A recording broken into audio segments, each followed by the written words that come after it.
le nom du Seigneur soit béni.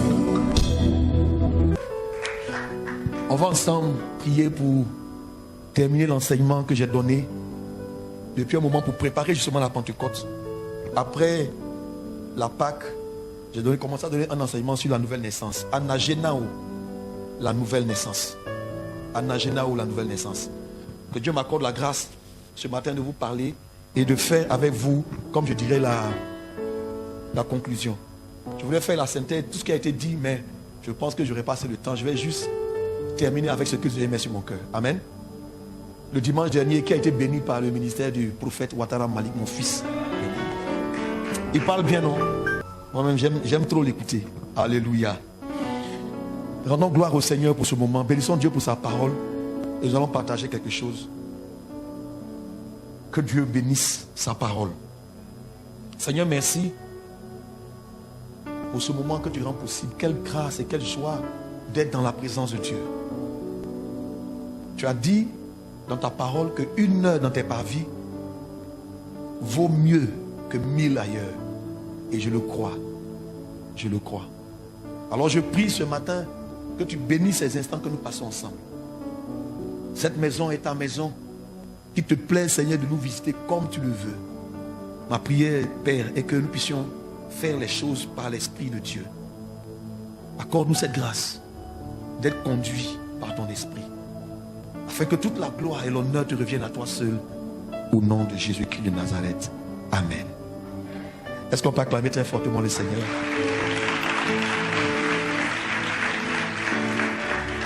Alors, je vais donc essayer de terminer ce que nous avons commencé ensemble.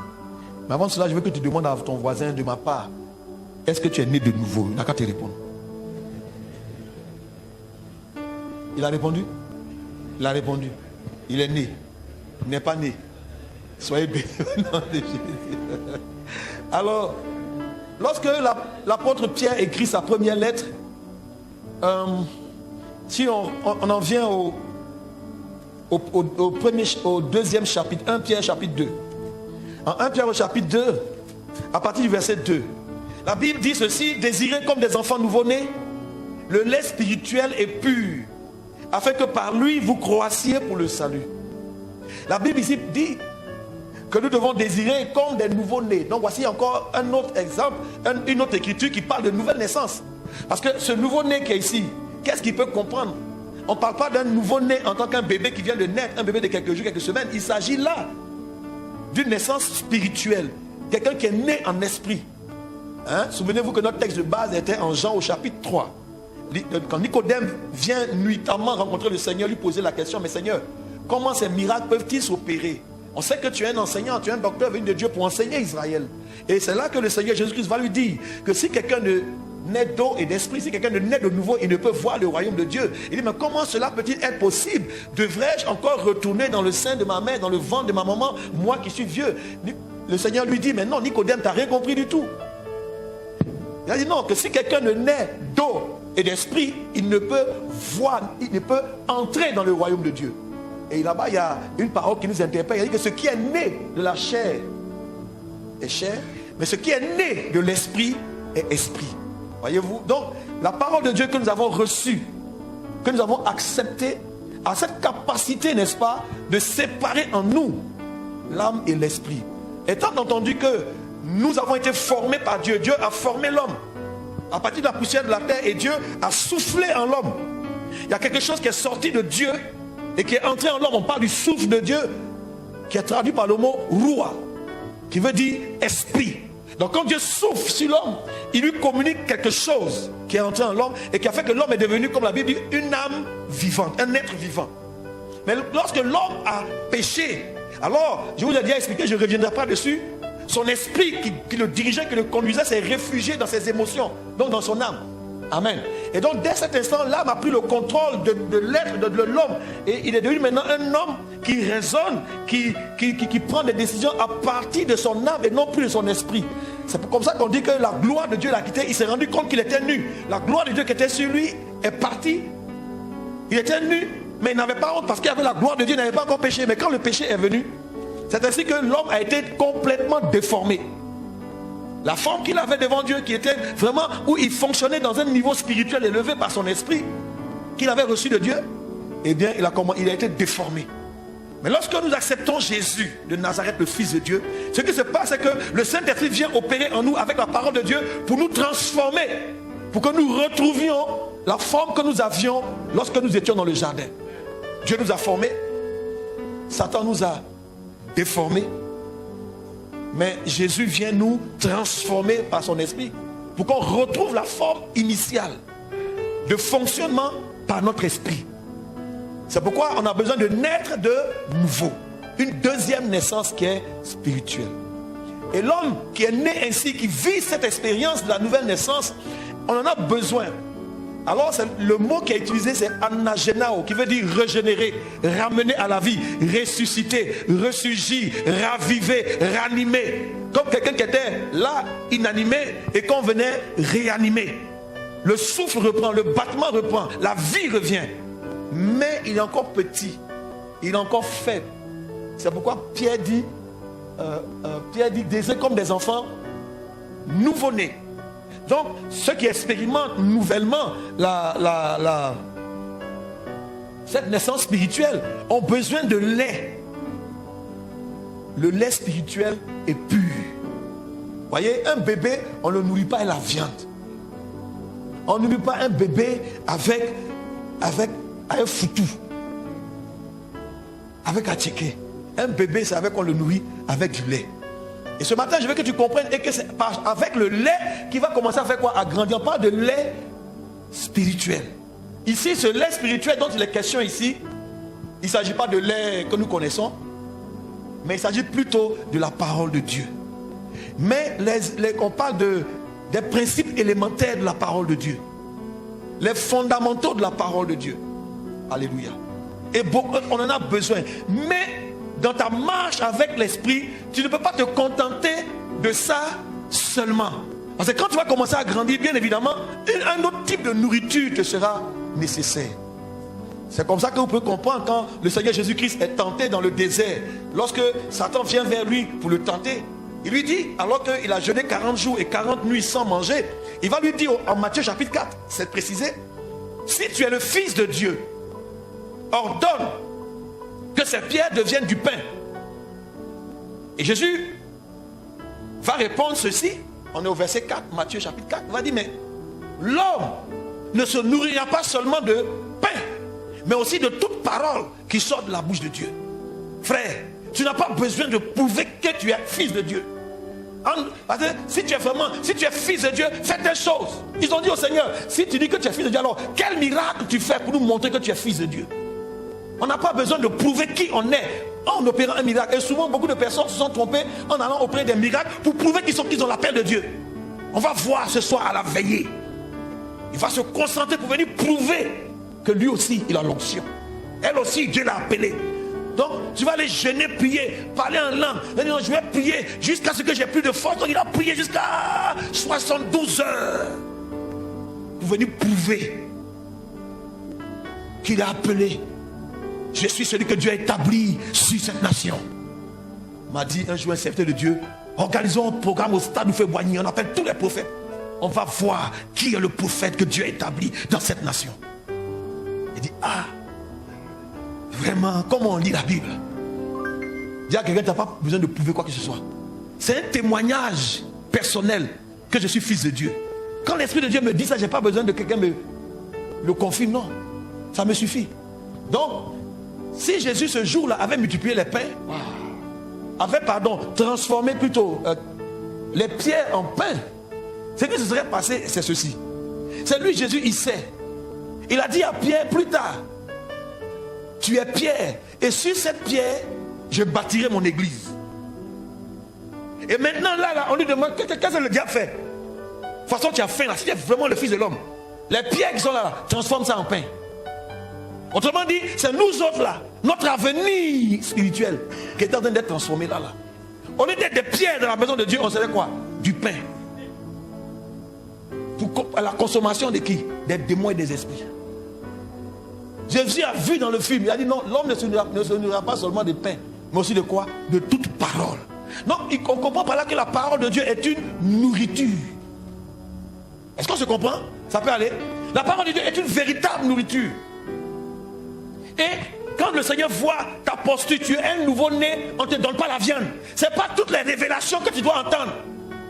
Jésus l'a dit, mais quand je vous parle des choses là, de la terre, vous ne comprenez pas. Et quand je vais vous parler des choses du ciel, et que vous n'êtes pas encore prêt à supporter ces choses, il y a des gens qui vont aller dans des programmes ou bien lire des ouvrages où dedans c'est la nourriture solide même, alors que tu es encore un bébé spirituel, tu es encore au lait.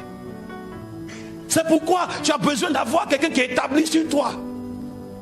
On connaît ta marche, on sait à quel niveau tu es, on sait comment te nourrir. Ce que le Seigneur dit, béni soit ce serviteur bienveillant, fidèle, qui donne aux gens de la maison la nourriture au temps convenable.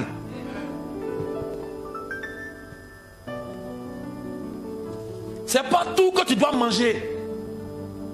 Il y a des moments où tu dois arrêter, tel message c'est fini. Tu n'es plus à ce stade-là.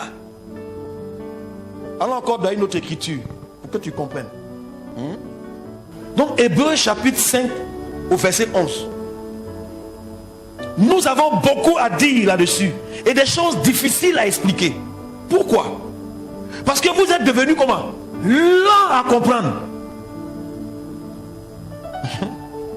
Vous savez, les messages qu'on dit, le lait spirituel là, donne ta vie à Jésus, tu seras sauvé, il va te guérir, tu vas avoir du mal, tu vas avoir un mariage, tu vas voyager, on va prier pour toi, tu vas avoir un visa, alléluia, amen. Ça là c'est le lait.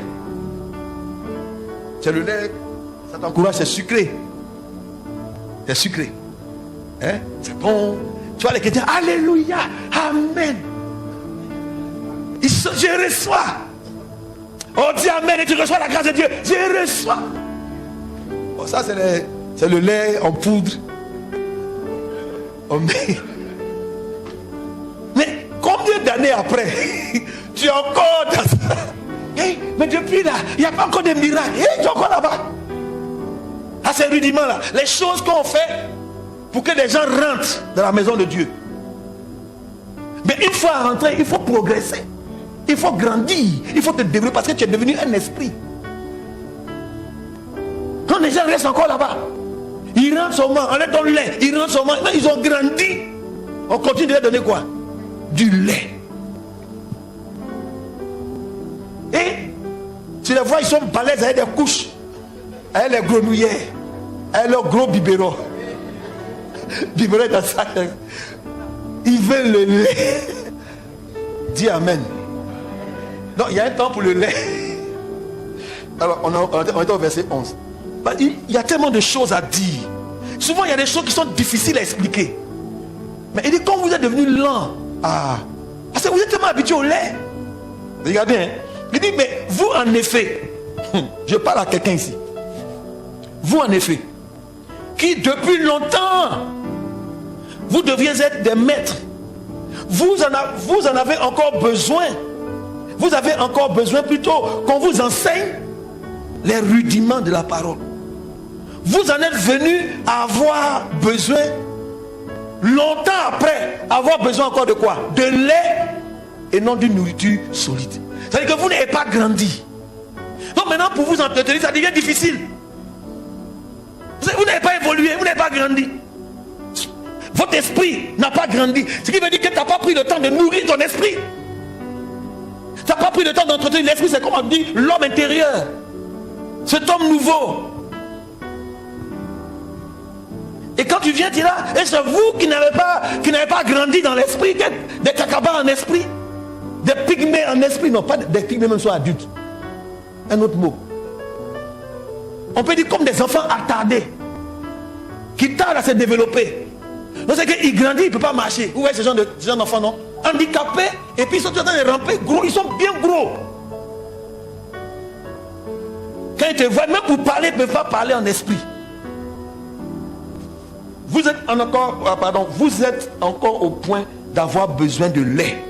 Il dit, oh, écoutez bien, oh, quiconque. Au verset 13, lisons ensemble. Tu vas voir qui tu es aujourd'hui. Oh, lisez. quiconque en est au lait, il n'a pas l'expérience de la parole. Ce qui va justifier cette parole, pourquoi? Il est encore un enfant. Ça veut dire quoi? Il est né en esprit, hein? Il est né de nouveau, mais il est quoi? Il est encore au stade infantile. Mais il est né de nouveau, mais il est encore au stade infantile. C'est-à-dire que quand tu es né de nouveau, quand tu es né en esprit, tu dois comprendre que tu dois progresser dans la compréhension de la parole de Dieu. Ce qui fait grandir à ce niveau-là, c'est plus l'onction, c'est la compréhension de la parole de Dieu. Je vais venir t'expliquer ça tout à l'heure. Que Dieu m'accorde la grâce. Ça peut aller? Il dit c'est pourquoi laissant les éléments, on rentre maintenant au chapitre 6, hein? C'est pourquoi laissant les éléments de la parole de Christ, tendant à ce qui est parfait, sans poser de nouveau le fondement du renoncement. Donc il va expliquer les choses basiques, les rudiments, les œuvres mortes, renoncement aux œuvres mortes, les rudiments de la foi, les fondements de la doctrine des baptêmes, le fondement de l'imposition des mains, le fondement de la résurrection des morts, le fondement du jugement éternel. Il dit bon, c'est ce que nous ferons si Dieu le permet. Car il est impossible que ceux qui ont été éclairés et qui ont fait quoi? Qui ont goûté le don céleste. C'est ce que Pierre disait. Comme désiré, comme les enfants nouveau-nés, le lait spirituel est pur, afin que par lui vous croissiez. 1 Pierre chapitre 2 plutôt, chapitre 2 le verset 3. Si vous avez goûté que le Seigneur est bon, si vous avez goûté que le Seigneur est bon, ici, en parlant du Seigneur, si on parle de la parole de Dieu, que tu as accepté Christ, que tu as vu, que tu as dit c'est bon, puisque la même Bible dit que la parole a été faite chair. Donc le Seigneur, il est aussi la parole. Au commencement était la parole était avec Dieu, la parole était Dieu. Donc tu as besoin de cette écriture, de cette parole. Tu as besoin de t'approcher, de comprendre. Tu as besoin de lire. C'est quand la Bible dit que ce livre de la loi ne s'éloigne point de ta bouche. Médite-le jour et nuit. Et c'est quand tu es dans cette posture que tu peux grandir en esprit. Ça peut aller? Pour revenir à Hébreux chapitre 6, je vais dire quelque chose là-bas. Car il est impossible que ceux qui ont été éclairés une fois, qui ont goûté le don céleste, qui ont eu part au Saint-Esprit, qui ont goûté la bonne parole de Dieu, elle est puissante du siècle à venir. Donc la parole de Dieu, on vient se nourrir de cette parole. Il ne s'agit pas seulement de venir dimanche et puis écouter. Il ne s'agit pas seulement d'aller cliquer sur Internet, et puis tu mets tes écouteurs, et puis tu es là, tu écoutes, et puis tu dors. Il ne s'agit pas de ça. Ce qui va te nourrir, c'est ce que tu es en train de lire. C'est ce que tu es en train de réfléchir. Parce qu'il y a une interaction, il y a quelque chose qui se produit. Je veux que nous ayons encore une autre écriture. Que tu comprennes. On est passé de Pierre à Hébreu, non? Allons à Corinthiens. 1 Corinthiens chapitre 2. Je te donne tous ces éléments pour que tu saches que c'est vraiment une nourriture. 1 Corinthiens chapitre 2.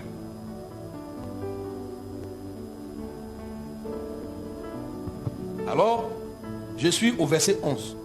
Au verset 10. Dieu nous a révélé ces choses-là par l'Esprit. Car l'Esprit sont tout, même les profondeurs de Dieu. Verset 11. Lequel des hommes en effet connaît les choses de l'homme, si ce n'est l'Esprit de l'homme qui est en lui. De même, personne ne connaît les choses de Dieu, si ce n'est l'Esprit de Dieu. Or nous n'avons pas reçu l'Esprit du monde, mais l'Esprit qui vient de Dieu. Ainsi, afin que nous connaissions les choses que Dieu nous a données par sa grâce. Verset 13. Et nous en parlons non avec les discours qu'enseigne la sagesse humaine, mais avec ceux qu'enseigne l'esprit, employant un langage spirituel pour les choses spirituelles. Verset 14. Mais l'homme animal, le vieil homme, cet homme-là qui vit dans le péché, qui a été déformé, cet homme-là, on nous dit, il ne reçoit pas les choses de l'Esprit de Dieu, car elles sont une folie pour lui. Voyez, ça les païens ne peuvent pas comprendre ça. Et il ne peut pas les connaître parce que c'est spirituellement qu'on en juge. Mais l'homme spirituel au contraire, donc celui qui est né de nouveau, l'homme spirituel au contraire, il juge tout, il n'est lui-même jugé par personne. Car qui a connu la pensée du Seigneur pour l'instruire? Or nous avons la pensée de Christ. Donc nous recevons la pensée du Seigneur, et c'est cette pensée qui nous instruit parce qu'elle est l'émanation de la parole de Dieu. La parole de Dieu traduit sa pensée, et l'Esprit de Dieu nous fait découvrir la volonté de Dieu derrière les Écritures. Et c'est ça qui nous nourrit. C'est ça qui nous fait grandir. Pour moi, frère, écoutez Paul au verset 3, au chapitre 3 plutôt le verset 1. Pour moi, frère, ce n'est pas comme à des hommes spirituels que j'ai pu vous parler. Donc il a parlé aux Corinthiens. Comment? Il dit, je ne vous ai pas parlé comme à des hommes spirituels. Écoutez bien. Suivez-moi bien et puis comprenez. Je reprends 1 Corinthiens 3 verset 1. Pour moi frère, ce n'est pas comme à des hommes spirituels que j'ai pu vous parler. Mais comment est-ce qu'il leur a parlé? Il dit, mais comme à des hommes charnels. Comme à des enfants. Il faut bien comprendre, il y a une différence. Il y a l'homme animal. Ça c'est le païen là. Il ne connaît pas Christ. Le péché l'a complètement déformé. Mais une fois qu'il a accepté Jésus et qu'il est né de nouveau, la Bible dit qu'il devient un homme charnel. C'est là maintenant que tu vas voir toutes ces luttes en toi. Ça veut dire que comme un homme charnel, comme à quoi? À un enfant. Il est encore à quel stade? Au stade du lait. À un enfant, je vous ai parlé comme à des enfants. Et dit, je vous ai donné quoi? Je vous ai donné du lait. Et vous lisez ça aussi, non? Est-ce que Paul est venu à lait en poudre? Il a fait du bon lait pour leur donner, ils ont bu.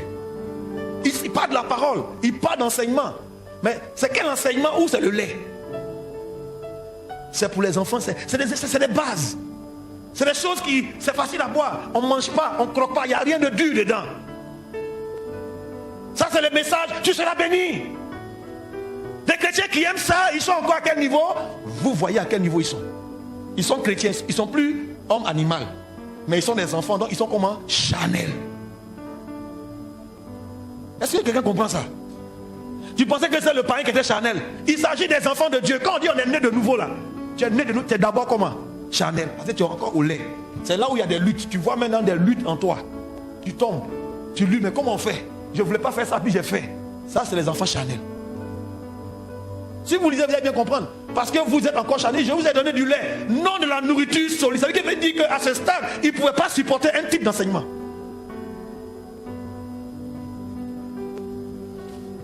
Pose la question à ton voisin, à quel niveau tu veux rester? Non, parce que le lait là, c'est doux. Hein? Même moi-même là, souvent, lait en poudre. Qui n'a jamais fait ça? Lait en poudre.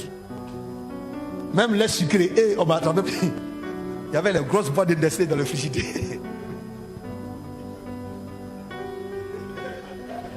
Qui a fait ça?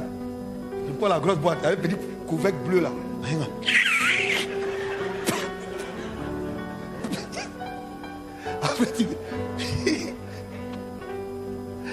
Le lait est fini, on voit tracer. Lait est doux, hein? Mais c'est pour qui? C'est pour les enfants. Il y en a qui prennent le lait de la parole de tous les jours. Tu vois des pasteurs, c'est le lait seulement, ils donnent de premier dimanche, dernier dimanche, ils sont dans le lait seulement. Tu seras béni, dis amen. Alléluia, amen. Alléluia, amen. Qui veut voyager? J'ai une onction spéciale pour prier pour avoir des visas. Quand je demande quelqu'un, c'est passé aujourd'hui, hey, Dieu, c'était chaud. Qu'est-ce que tu as retenu? Vraiment, le pasteur a prié pour nous. Bon, il a dit quoi? Ah, c'est à cause ça, vous dites de venir, vous venez jamais là. Non, tu n'as rien retenu. Lui qui parle comme ça, c'est quoi? C'est un enfant dans le Seigneur, mais c'est une personne charnelle qui va poser des problèmes dans le corps de Christ. Allons-y vite. Il dit, je ne vous ai pas donné de la nourriture solide parce que vous ne pouvez pas la supporter. Comment tu ne peux pas supporter que quand on prêche et puis tu bailles et puis tu dors? Quand on prêche et puis tu regardes ta montre, c'est que tu montres au prédicateur que tu es impoli. Que tu fais en sorte qu'on te voie bien. Au lieu de regarder en bas, tu fais ta main en haut comme ça. Impoli. Impoli. Toi, tu as un entretien d'affaires. Tu peux regarder ta montre. Quand tu parles à tes partenaires, tu peux faire ça. Pourquoi tu me fais ça? Moi, j'ai pas, tu me montres ta montre. Tu es vaincu. Vous voyez? Les enfants, les chrétiens charnels, c'est eux qui décrochent le téléphone. Oui, attends, oui, oh, ah, attends, alors oui, et puis il va s'écrire en bas de la charnel. Les enfants, bon, on ne peut pas supporter la nourriture solide. Il dit, et vous ne le pouvez même pas après. Il parle aux Corinthiens qui sont remplis, qui exercent les dons spirituels. Il dit, jusqu'à présent, vous ne pouvez pas encore supporter. Ils sont encore enfants charnels. Ils sont encore en route pour l'enfer. Ils sont nés de nouveau. Et puis ils sont en route pour ça? Pour l'enfer. Je t'explique. Quand on parle, parce qu'on parle pour parler. Vous pensez que ces enfants charnels vont entrer au ciel?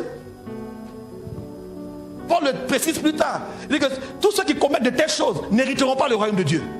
Et cependant, tu es né de nouveau. Mais tu n'as pas de grandir, d'aller de rechercher ta croissance spirituelle. Tu demeures toujours au lait. Il n'y a pas assez de lait ici. Donc tu as une autre église, j'ai le lait. On met dans ta main, tu là. Allons seulement. Je vais aller vite. Hein? Ok. Et en effet, puisqu'il y a parmi vous de la jalousie, des disputes, n'êtes-vous pas charnel? Non. Quand il y a des problèmes de l'église, hein, ça montre que les gens qui viennent, c'est un problème devant l'homme de Dieu là. Ils viennent exposer leur... Le mot là est dur. Ils viennent montrer leur chair. Leur... Ça... Bon, vous comprenez. Au moins, voici trois parties des Écritures où on parle de nourriture. Donc, c'est comme s'il y avait 3 nourritures différentes. Le lait, les rudiments, et ensuite qu'on appelle la nourriture solide. Et tout ça, c'est différents enseignements de la parole de Dieu. Je te pose la question, où est-ce que tu prends goût? À quoi est-ce que tu prends goût? Il y a des personnes qui disent que si vous avez goûté que le Seigneur est bon, jusqu'alors, il n'a pas encore goûté. Et dans la maison de Dieu, hein, quand il va, pour qu'il lui seul se lève pour lire la Bible. Et il ne peut pas. Elle ne peut pas. Mais c'est quel genre de chrétien ça? Maintenant, je vais aller plus loin. Je vais sauter ce chapitre-là. Est-ce que vous savez que le Seigneur nous parle de telles personnes qui ressemblent à la parabole du semeur, hein? On dit, quand le semeur est sorti, Marc chapitre 4, il est sorti pour semer. Une partie est tombée sur une terre où il y avait, c'était comme un chemin, ça n'a rien donné. Une autre partie est tombée sur une terre où il y avait des pierres. Qu'est-ce qui s'est passé? On dit que ça a poussé. C'est-à-dire que c'est né, c'est sorti, mais à cause des pierres, il n'y avait pas de profondeur. Quand le soleil est venu, ça a séché. Mais pourtant, il y a eu une vie. Vous comprenez maintenant, tu peux être né en esprit, mais quand tu n'as pas de profondeur, quand tu n'aimes pas la parole, au moindre coup de soleil, à la moindre difficulté, ils abandonnent le Seigneur. Pourtant, ils sont nés de nouveau. Ceux-là, on dit que pour eux, qu'ils ont goûté que c'était bon, et puis ils sont tombés, maintenant pour eux, là, pour revenir, la Bible dit, Hébreu dit que c'est impossible.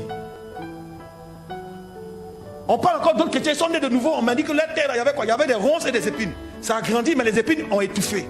Quand Jésus explique que c'est ceux-là dont la convoitise, les richesses de ce monde empêchent la parole de Dieu de grandir.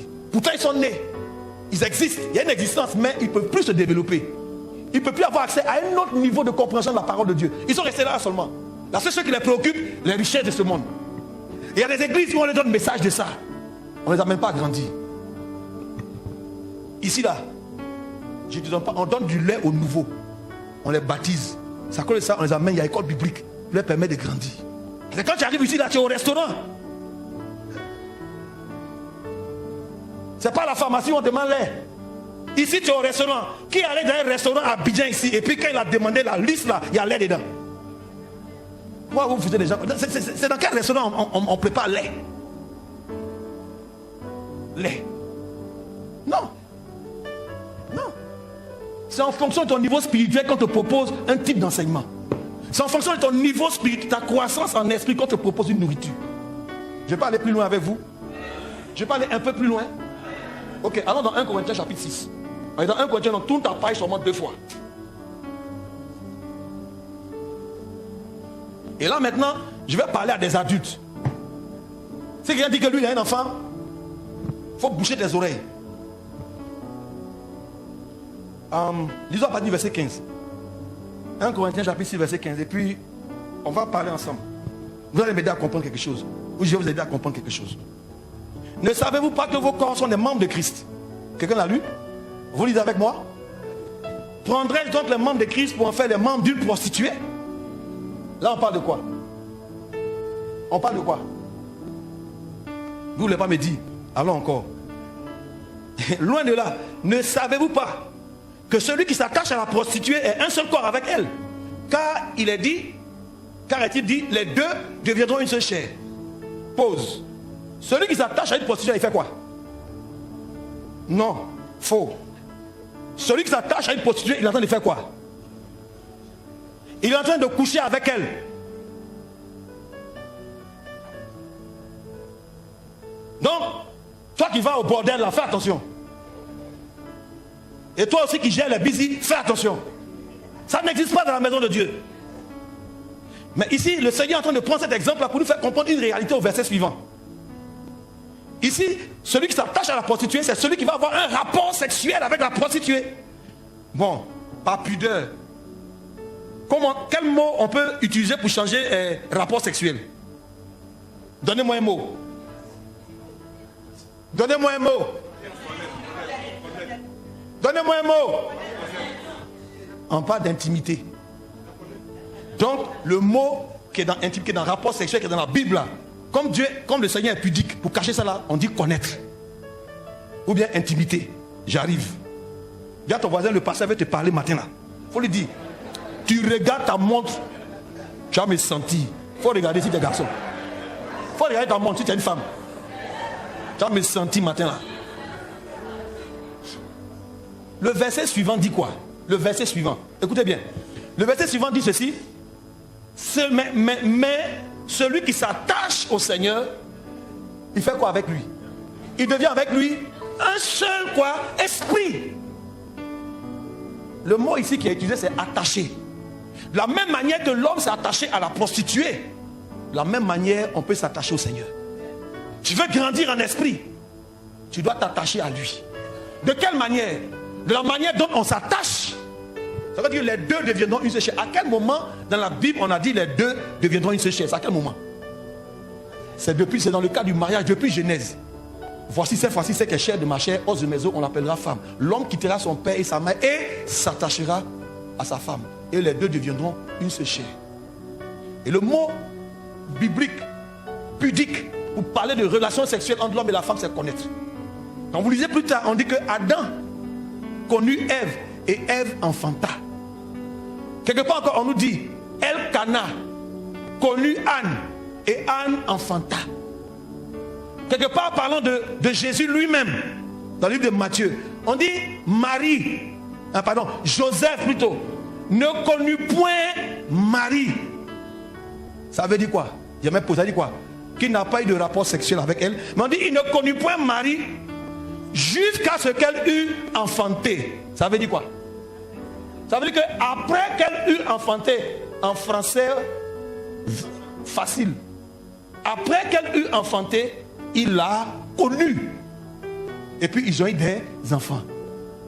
C'est ça que les catholiques ne veulent pas qu'on leur dise. Donc, quand un homme va connaître une femme, il y aura un rapport, une intimité. Et chaque fois qu'un homme a connu une femme, il y a toujours quelque chose qui est sorti de l'homme pour aller dans les entrailles de la femme. Vrai ou faux? Vrai. Et c'est ça qui provoque une naissance. Alors on parle de connaître. Il y a quelque chose qui va sortir de là. On est d'accord, non? Maintenant, quand la Bible nous affirme ceci, quand la parole de Dieu dit que celui qui s'attache au Seigneur devient avec lui quoi? Un seul esprit. Qu'est-ce que ça veut dire? Que celui qui est prêt à avoir un moment intime, avoir un rapport intime avec le Seigneur, il devient avec lui quoi? Un seul esprit. Ce qui veut dire que pendant que tu es, ça n'a rien à voir avec c'est pas la prière, c'est pas le jeûne. C'est quoi? C'est l'intimité avec Dieu. Ok. Ouvre grand tes oreilles, je vais t'expliquer. Le Seigneur ici, nous on peut voir l'homme voit sa femme. Mais nous ne voyons pas le Seigneur. Vrai ou faux? Alors comment nous développons cette intimité avec lui? C'est lorsque nous nous approchons de lui dans sa parole. Affiche-moi 1 Pierre chapitre 1, le verset 23. Écoutez-moi. Ce que l'homme libère pour aller dans les entrailles de la femme, on peut appeler ça comment? Ce qui sort de l'homme pour aller chez la femme, on appelle ça comment? Sémence. Retenez bien ce mot. 1 Pierre 3, 1 Pierre 1, le verset 23 dit: puisque vous avez été régénérés, c'est ça non? Ramenés à la vie. Non par une semence corruptible, ce n'est pas par une semence humaine, mais par une semence incorruptible, quelque chose qui est sorti de Dieu vers toi. Comment? Par la parole vivante et permanente de Dieu. Donc c'est au travers de la parole de Dieu, ton contact avec la parole de Dieu, il y a quelque chose qui sort de la parole de Dieu, qui vient vers toi, ton esprit. Quelque chose qu'on appelle révélation. J'arrive. Dans Jean chapitre 1, la Bible nous dit ceci clairement. Jean chapitre 1. Au commencement était la parole. Répétez-le parce que vous le connaissez par cœur. Si tu ne le connais pas, tu es un enfant. et tu es un homme charnel. Répétons ensemble. Au commencement.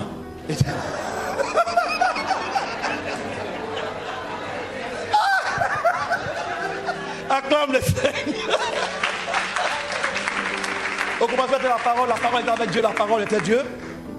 Toute chose a été faite par elle et rien de ce qui a été fait n'a été fait sans elle. Écoutez bien maintenant, le verset suivant dit quoi? En elle, et la vie était quoi? La lumière. Et cette lumière est la véritable lumière qui, en venant dans le monde, éclaire tous les hommes. Donc dans la parole, il y a quoi? Elle dit en elle, reviens un peu au verset 4, au verset, tu es allé loin. Voilà, dans la parole, il y a quoi? Il y a la vie. Et cette vie, on dit c'est quoi? C'est la lumière. Donc, quand tu es au contact de la parole, dans l'intimité, pourquoi tu ne reçois rien? Quand tu lis, je vais te dire. Dis-moi, pasteur, explique-moi. Au-delà, il faut me demander. Pour que l'homme libère sa sémence, il éprouve quoi d'abord? Quel plaisir toi tu donnes à Dieu? Je répète. Pour que l'homme libère sa sémence dans les entrailles de la femme, dans leur intimité, il éprouve quelque chose, du plaisir. Quand il libère la chose. Toi là, tu es avec le Seigneur, tu lui dis non. Pourquoi il ne donne rien? Pourquoi tu ne reçois rien? Parce qu'il n'éprouve aucun plaisir quand toi tu lis. Tu dis, ah, ça là c'est une nouveauté. Hein? Oui, c'est une nourriture solide là. C'est pas pour les enfants. Je t'explique. Dis, au-delà, tu vas me demander, pasteur, explique-moi. Maintenant, qu'est-ce qui fait plaisir à Dieu? Qu'est-ce qui fait plaisir à Dieu? Réfléchissez. C'est dans la Bible. Il dit quoi? Dieu trouve-t-il autant de plaisir dans quoi? Dans les sacrifices comme dans l'obéissance. Ça, on est dans 1 Samuel 15, je crois. Allez là-bas. Donc il dit que l'obéissance vaut mieux que ça. Et Dieu prend plaisir à quoi? À l'obéissance. Pause. Ce qui veut dire que quand tu lis la Bible, il ne te donne rien, tu ne reçois rien, parce que Dieu sait que tu ne peux jamais obéir à sa parole. Je répète encore, il faut que tu saches que, vous voyez, non, il y a des femmes, non, quand ils sont sur le lit et puis ils disent, il ne me fait rien, et puis à manger, je dis, tu as fini. C'est comme ça que tu es quand tu lis la Bible. Elle a, tu n'as pas encore fini, elle n'a rien senti, aucun plaisir.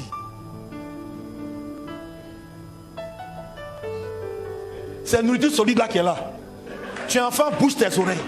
Ce qui veut dire que quand tu lis, Dieu sait, parce qu'il sonde les cœurs, il sonde les reins, il est omnipotent, il est omniscient, il sait tout à l'avant. Il sait que s'il te donne une révélation, tu ne pourras jamais obéir à ce qu'il te dit. La preuve, quand je dis cotisons pour payer courant là, tu dis que tu ne fais pas aussi, cotises pas aussi. Donc à quoi ça sert que Dieu te parle? Si tu ne peux pas obéir à la voix d'un leader, tu ne pourras jamais obéir à la voix de Dieu. Premier principe. Deuxièmement, quand tu connais que la Bible dit, on ne fait pas ceci, on ne ment pas, et puis tu mens. Tu crois que tu trompes qui? Quand tu sais que la Bible dit de faire des choses, il y a des choses qui sont dans la Bible. Aime ton prochain, simplement, et tu n'es pas capable d'aimer. Et quand tu vas venir lire, Dieu sait que tu n'es pas capable d'obéir à sa parole. Donc tu vas lire recto verso, en haut, en bas. Tu vas lire en diagonale. Tu ne vas rien recevoir. Moi là, moi, Dieu connaît que j'obéis à sa parole. C'est la seule chose qu'il demande, dis-moi quelque chose. Donc souvent même là, je ne suis pas en train de méditer, je suis au verset. Et puis il me parle. Hey, je suis bloqué. Il dit quoi? Je cours sur sa parole. Pourquoi? Parce qu'il sait que mon cœur est prompt à quoi? À obéir. Ma vie lui fait plaisir. Il aime déposer des choses en moi.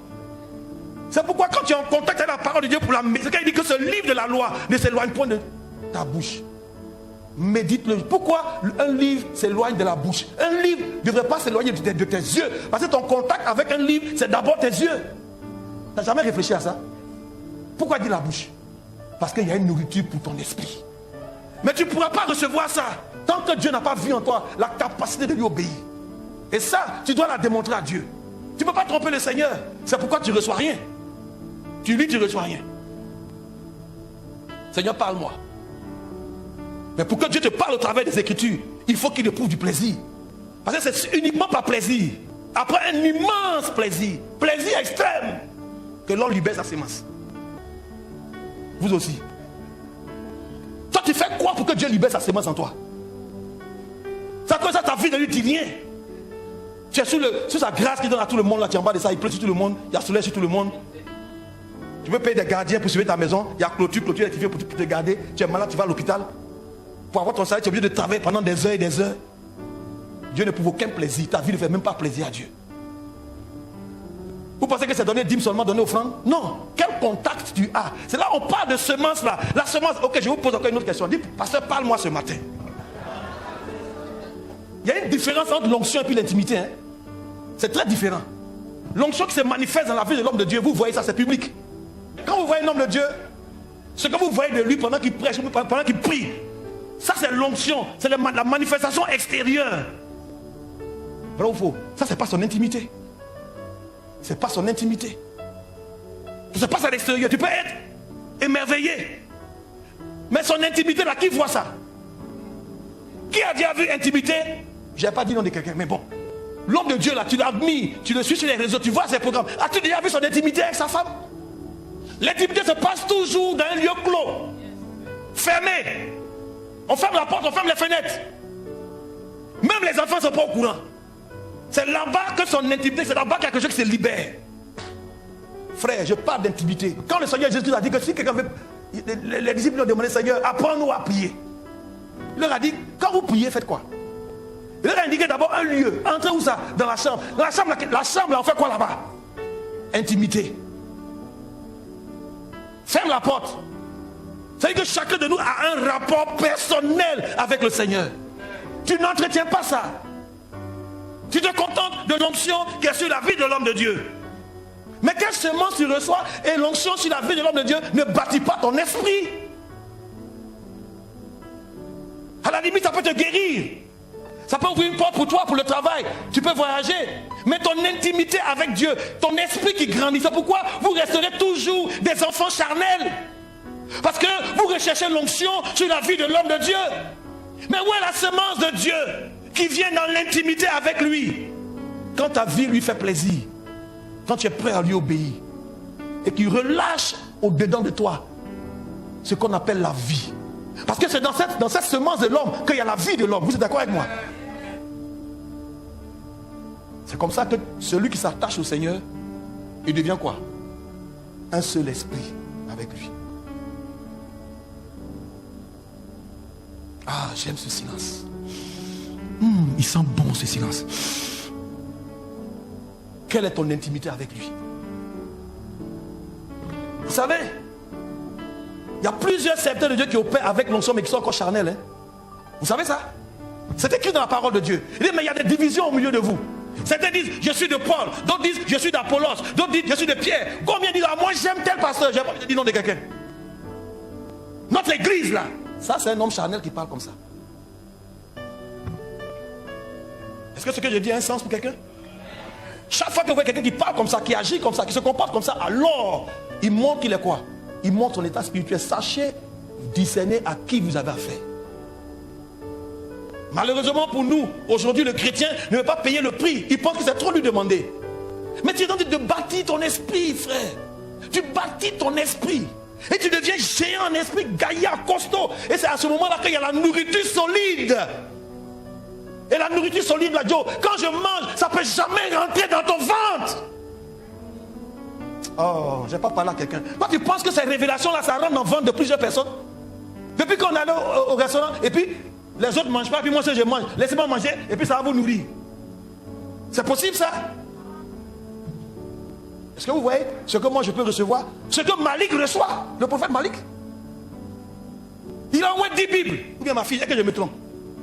C'est comme 25 maintenant. Il y a ordinateur partout. C'est sur Bible, Bible, Bible, Bible, Bible. Matin, midi, soir, Bible. On a réunion, il ne vient pas, il est dans la Bible. On appelle, il ne décroche pas. Il est dans la Bible là-bas. Il a pris ça un peu de moi. Ça compte la responsabilité que moi, j'ai obligé de laisser la Bible là pour venir chercher les choses du travail là. Est-ce que vous savez qu'il y a des serviteurs de Dieu qui ne payent pas? La seule chose qu'il veut, l'onction, l'onction, l'onction, l'onction, c'est différent d'un homme de Dieu qui cherche l'intimité de Dieu. Ce n'est pas la même chose. L'onction vient dans la prière, dans le jeûne. L'intimité ne vient pas dans le jeûne. L'intimité ne vient pas là. La semence de l'homme n'est pas libérée pendant qu'on jeûne. C'est pas quand je jeûne et puis je vais avoir des enfants. Non. Je vais avec ma femme, on est couché là-bas, on a fermé la porte. On n'est pas en train de jeûner là-bas pour avoir un enfant. On est actif. Et pour avoir un enfant, on dirait que tu as prié. Ta femme est là, tu as vu, chérie, tu es enceinte, rakataya. Jamais. Vous pensez que c'est la prière et puis c'est le jeûne qui produit l'intimité? Non. C'est un contact. Ah, ça vous ne le saviez pas. J'ai bien mangé dans 2 jours là. Mon esprit est bien nourri. Comment vous pouvez savoir que vous allez avoir un homme de Dieu qui est éclairé, qui vous éclaire, qui vous nourrit bien? Écoutez ce qu'il dit. Regardez sa vie. Ça peut aller. Que Dieu vous bénisse.